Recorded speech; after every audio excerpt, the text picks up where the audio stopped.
I have mourned him so many times. Did he go out for a run and something happened to him?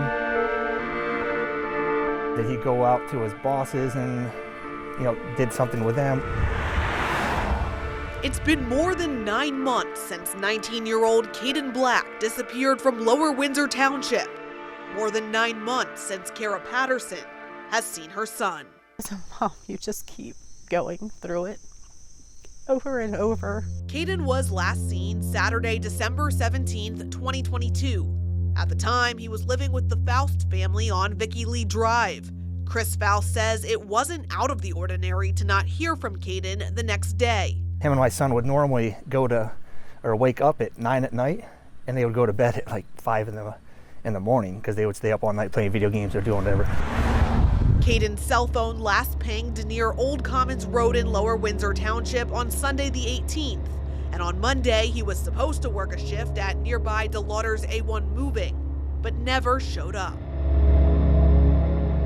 I think for the first 2 weeks, I was definitely just like, we've got to find him. He's got to be at somebody's house. He's just got to be somewhere. It doesn't hit you.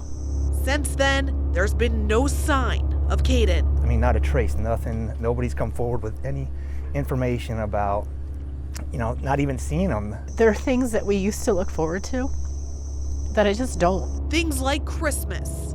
The holiday was right around the corner when Kaden disappeared. We had presents already under the tree for Kaden.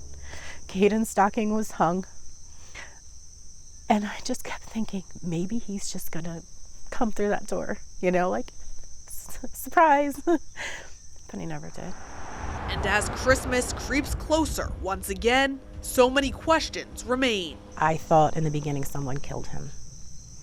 I now am left with 2 choices, right? That's either what happened, someone did something to him, or he disappeared on his own. For the first time, Kara is revealing details about criminal charges against her son, stemming from an April 2022 incident where Kaden got into a physical altercation with a school van driver. According to court documents, he tried to switch seats while the van was in motion. The driver pulled the vehicle over on Route 30 in Pelham Township and told him to get off. But Kaden refused, and the two got into a fight. As a result of that, Kaden was arrested. Kaden was charged with aggravated assault, strangulation, simple assault, recklessly endangering another person, and a few other offenses. His mother says he was taken to jail and later bailed out. She says Kaden suffered from mental health issues and had recently been diagnosed with autism. He did tell me, I never want to go back to jail. I don't know what happened to him in there. But you have to think an 18-year-old is a kid, and he's in a prison with grown men. The York County District Attorney's Office couldn't discuss that incident with us as it's a pending criminal investigation. Kara is now wondering if the arrest has something to do with her son disappearing. He did have an upcoming court case at the end of January.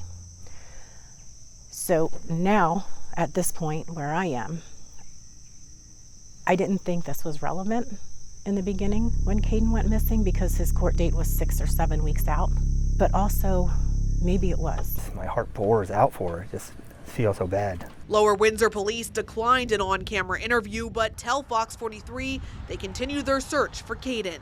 The department has utilized drones, helicopters, dive teams, and more. The chief says so far there's no evidence of foul play, and they continue to investigate Kaden's case as a missing person. I think they're in a tough spot too.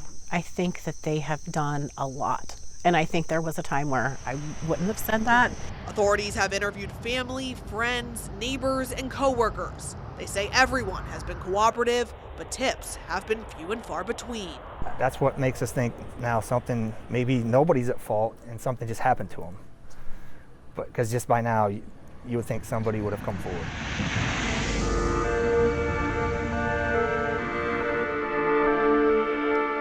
There's a $5,000 reward for information that leads to finding Kaden, and Kara still believes that day will come. I think when someone loses a child, they get to go through that once, and I'm sure it's long, and I'm sure it's hard, but the going back and forth with it and not knowing, God, it is hell. Alyssa Kratz, Fox 43 News.